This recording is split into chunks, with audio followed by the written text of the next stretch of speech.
Hi there. I'm Stephanie Slocum, host of the She Engineers Show, where we help you find your voice, engineer a career on your terms, and make your mark on the world. My goal is always to give you practical and actionable tools, tips, and strategies to help you rock your engineering career. Welcome to the very first episode, where I'll share who I am, what I do, and how the She Engineers movement got started. Let's go.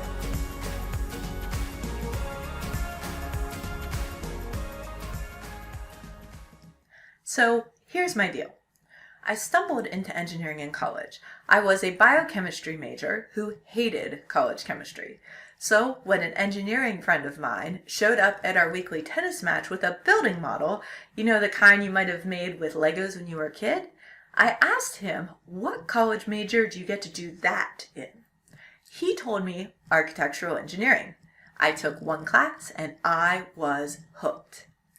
I busted tail to bring my C average up to a B so I could even get into the program, and I pulled it off. And then in college, I did everything that you're told you're supposed to do.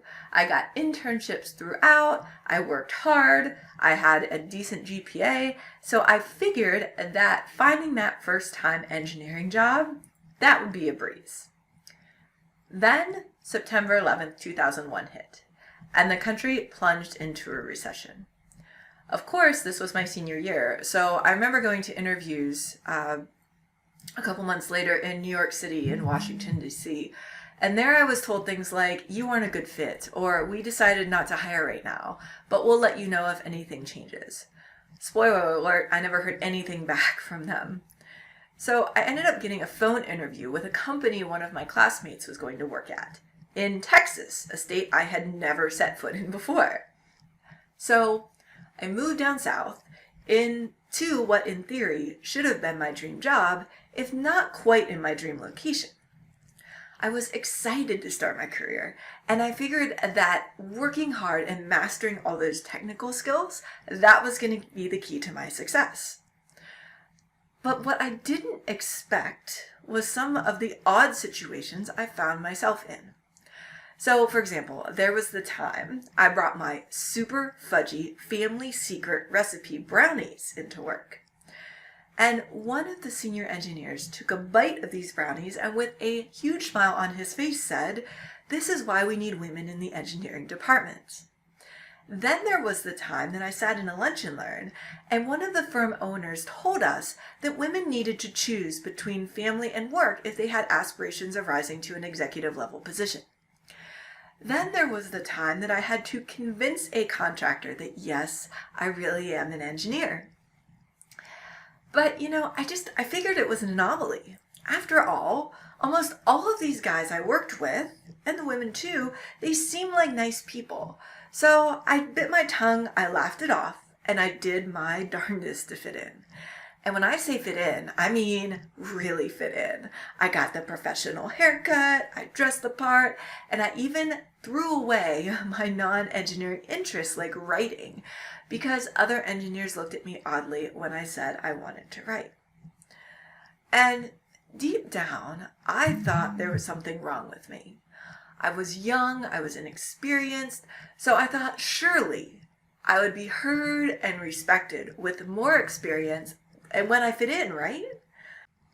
So, eventually I went and found another job, this time in the Northeast in the branch office of a woman-owned engineering firm.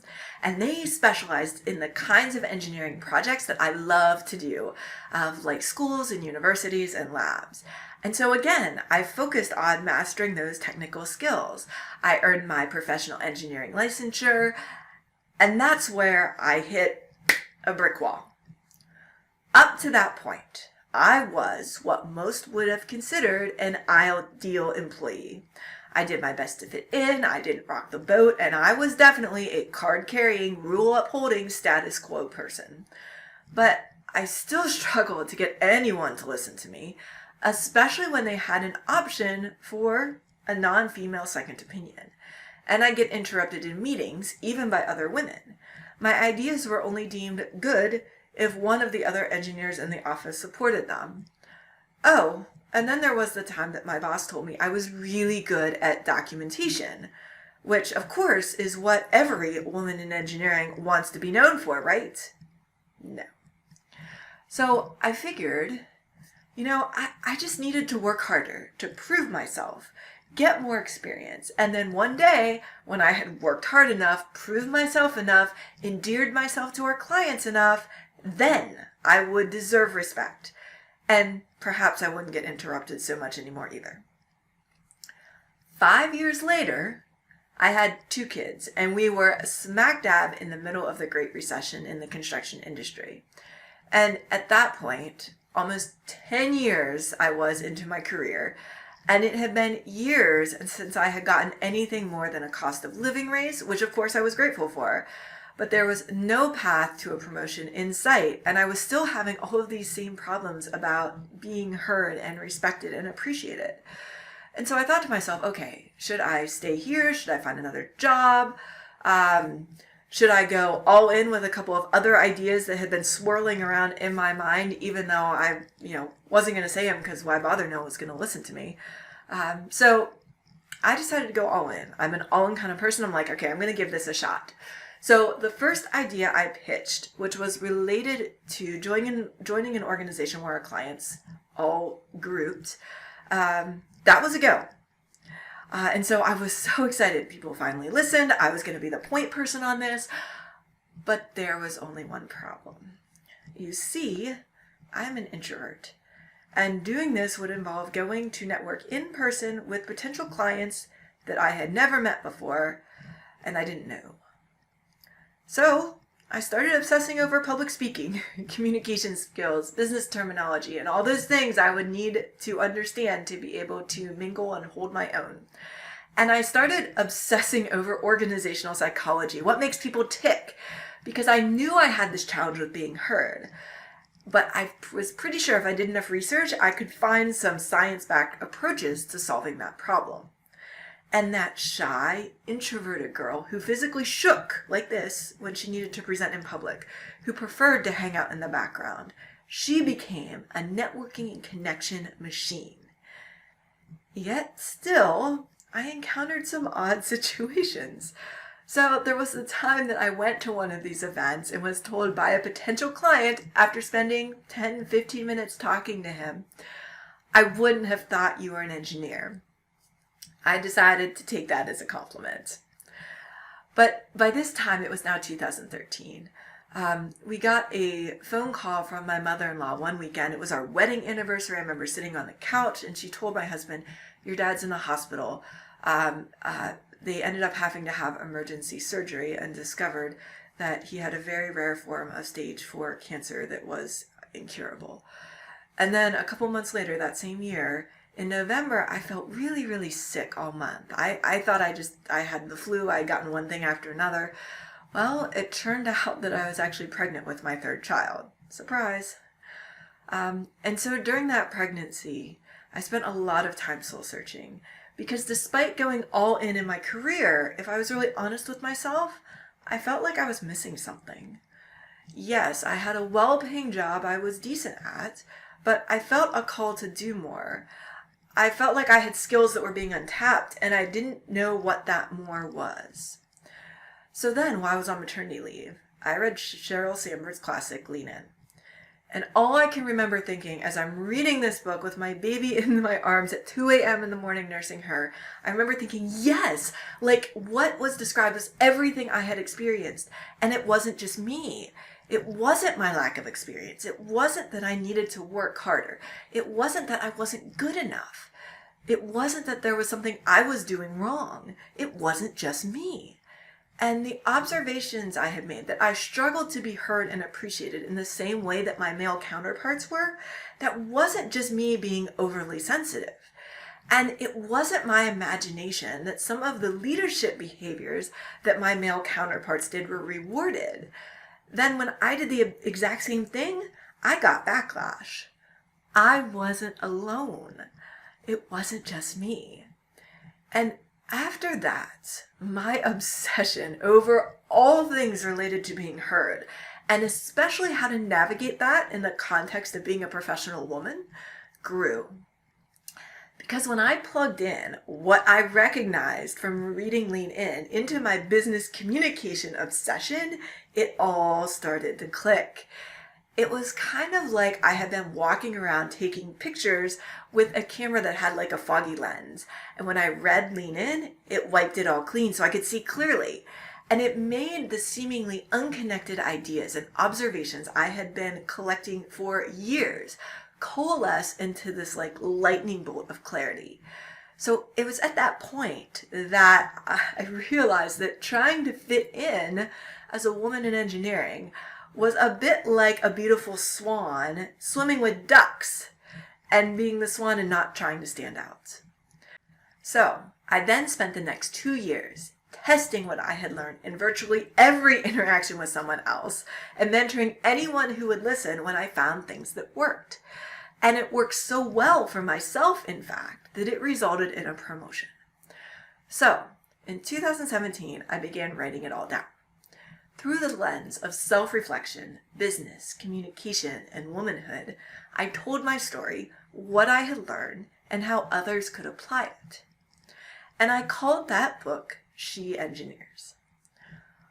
But if I'm honest, I wasn't sure if I would finish that book, let alone publish it.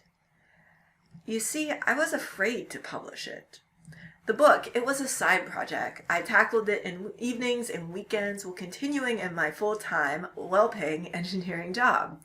And by the time it was done in early 2018, I had been in the field for over 15 years. I was one of the senior leaders where I worked and a primary contact for many clients, almost all of which were men. I was still usually or often the only woman sitting in the room on my projects. And I was worried about what other people might think. I was worried about being ostracized in the industry. And I have observed, like maybe you have, that simply talking about the role gender and unconscious bias in particular plays in our careers tends to bring out denial, defensiveness, and often outright hostility. But here's the thing. I believe that if you know something, that you have an obligation to share it with others if you can help them. And as I shared in the beginning, I was completely blindsided by the fact that general bias still existed to the extent it does in the industry, and that it was often perpetuated by well-intentioned engineers. Some say the solution to that is changing our work cultures. While I completely agree with that, I found I couldn't afford to wait the estimated 20 or more years it will take for that to happen. I couldn't afford to wait when I was sitting in a meeting and everyone else was looking around the table and asked me, the only woman in the room, to take notes. I couldn't wait to figure out what to do. I couldn't afford to just keep my head down and work hard, because for me, that resulted in an endless loop of working harder and still being invisible and not appreciated. I couldn't afford to focus on mastering only those technical skills because I learned the hard way that those skills aren't the ones that launch women's careers to the next level.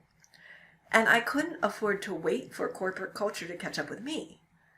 But at the same time, I learned that I couldn't play the gender card outright and expect to get anything from it beyond lip service at best and being ostracized at worst. And if you are in the trenches of engineering right now, you might understand how I felt. You can't afford to wait either.